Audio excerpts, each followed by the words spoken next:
de lo que estamos claros es que en lugar de ser un sedazo, un filtro de la acusación del Ministerio Público para no enviar a juicio, sino al lugar por falta de fundamentos y de pruebas, como en el caso particular es, en este caso, se trata de un filtro que está lamentablemente dañado, que es un filtro tapado y que es un filtro que simplemente sirvió de endosatario del Ministerio Público.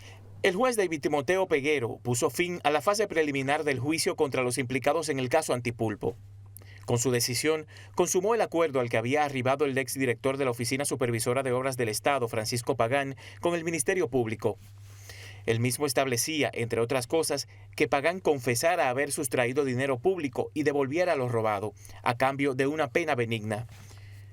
Le fueron dictados 5 años de cárcel, 2 de ellos suspendidos. Todos los imputados que han salido, a todos lo ha enviado a apertura a juicio de fondo. Y él tiene una coletilla de que hay pruebas, tanto a cargo como a descargo, que deben ser valoradas en el juicio de fondo.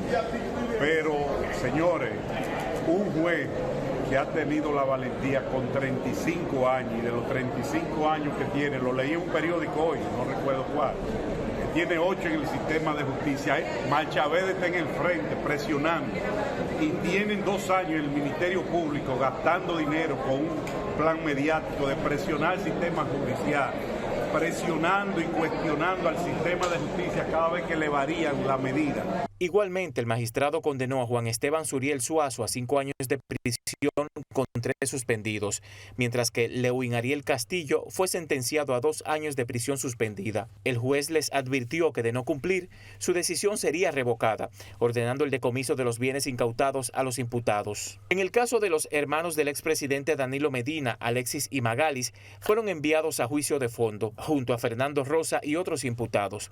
El dictamen del juez fue bien acogido por el Ministerio Público.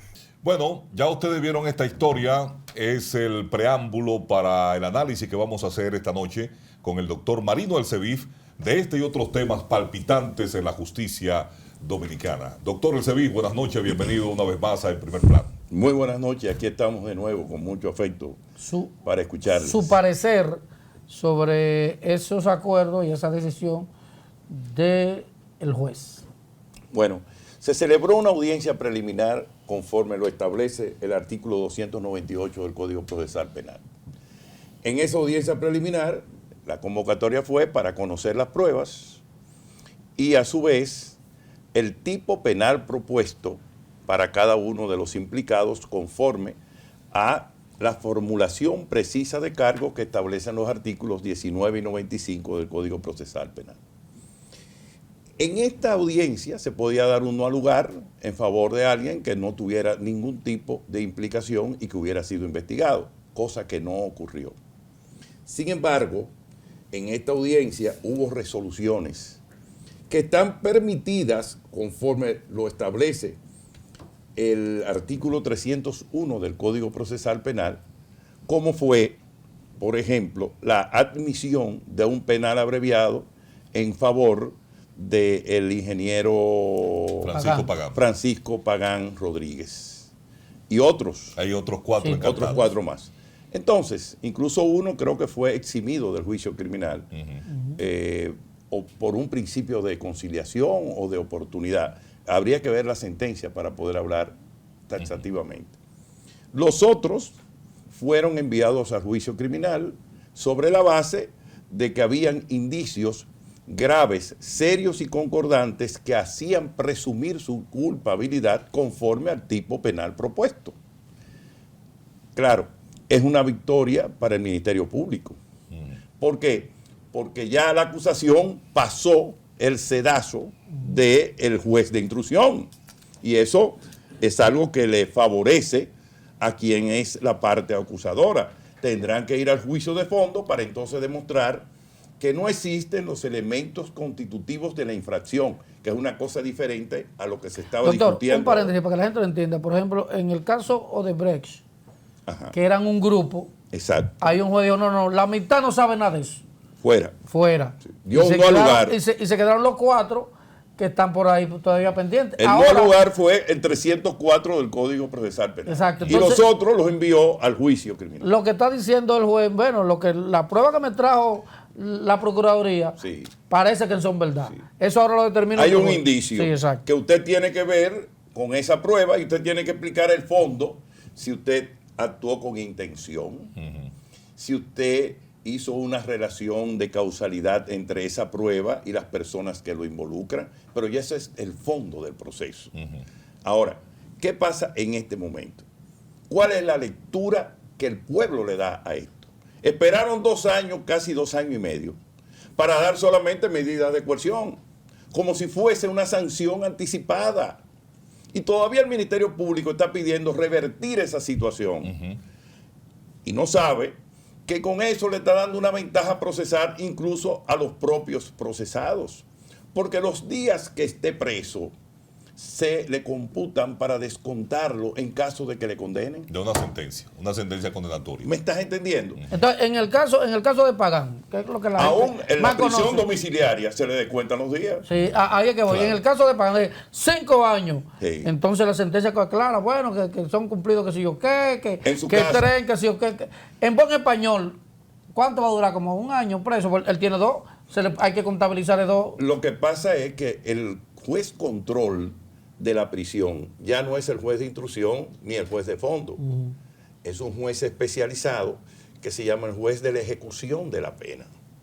Y eso lo puede variar si él se enferma, lo puede variar si surgen circunstancias que ameritan que él no esté ahí en su casa. Si le hacen, por ejemplo, un estudio psicológico, psiquiátrico y da una prueba de que estando en su casa puede volverse loco, y el juez le dice, bueno, pero póngalo en tal parte. Hasta lo pueden cambiar de lugar en la prisión, en un centro especializado o bajo la supervisión de alguna institución, como dice el artículo 34 del Código Procesal Penal.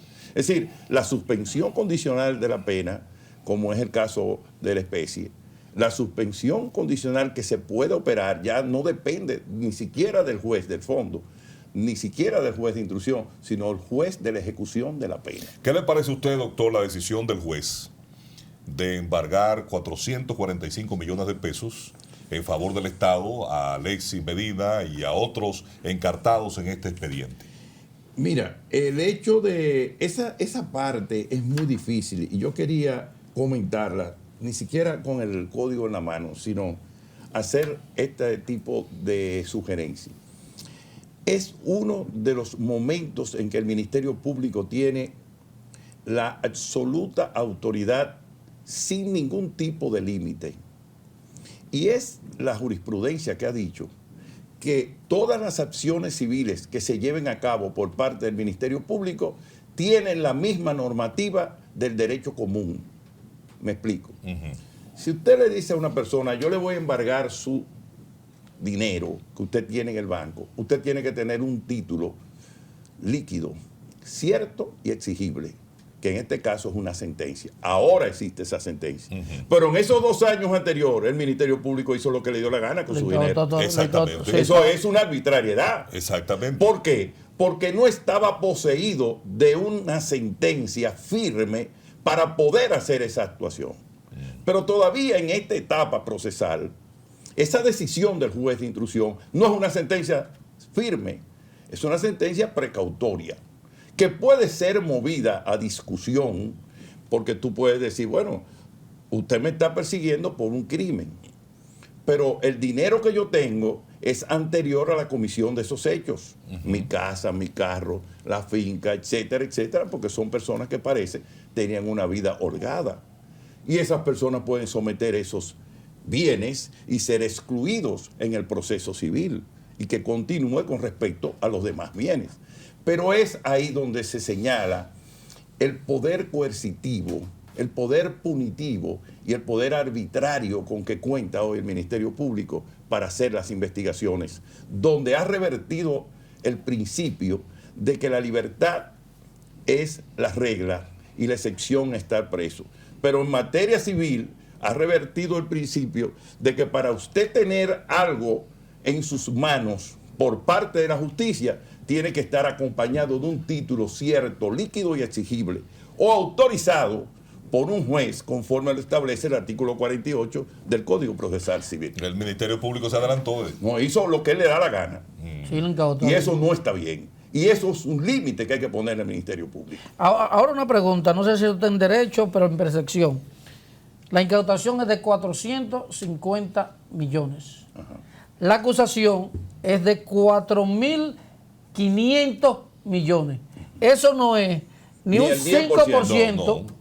de lo bienes. Entonces la gente dice, bueno, pues está bien, porque si ellos se robaron, según el Ministerio Público, 4.000 millones y le incautan 400, cuando el juez lo condena, vamos a decir que lo van a condenar, lo que se van son eso, me quedan 2.000 y pico, 3.000 millones y pico. No, quedan 4.000. 4.000.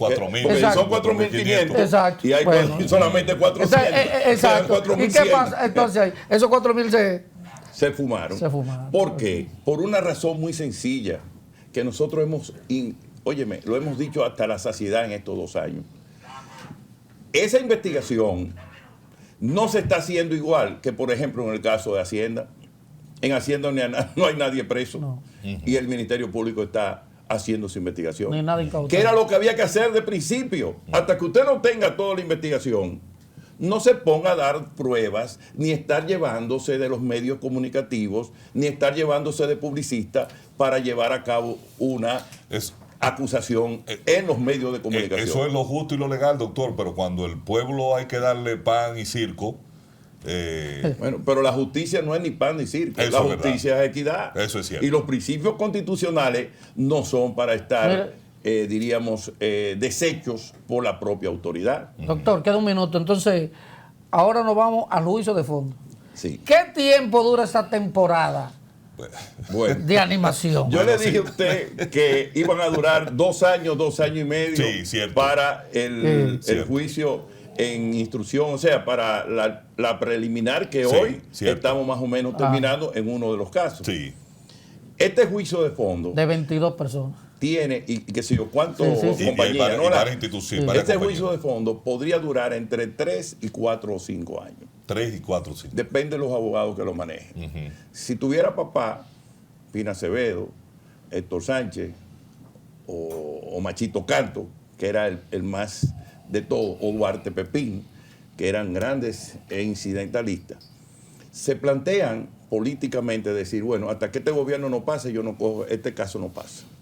Y empiezan a plantear todos los incidentes habidos y por haber, que solamente Severino pudo detenerlo, porque cuando el pleito, que estaba don Juan Manuel Pellerano de aquel lado, y una serie de grandes juristas, y del otro lado Ramón Tapia Espinal y después Ramón Pina Acevedo, que se asociaron en términos reales junto a Vincho, solamente ellos pudieron parar todos esos incidentes, porque aquellos no tenían diríamos, la tesitura de esos pleitos penales permanentes. Pero ese pleito, permanentemente le digo a ustedes, se orienta de 3 a 6 años. Doctor, para la próxima semana usted tiene que venir, porque la pregunta fue lo que usted dejó aquí. Cuando se dé la reelección de Luis Abinader y pierda, es que podría concluir ese juicio. ¿Qué pasó con ¿Qué pasó con Está bien, pero es para que la responda. Es que no hay tiempo ahora ya. ¿Qué pasó con el juicio de Jorge Blanco? Esa se la vamos a dejar sobre la mesa, doctor. Gracias, doctor. A ustedes gracias también por acompañarnos en Primer Plano. Nos vemos la próxima semana.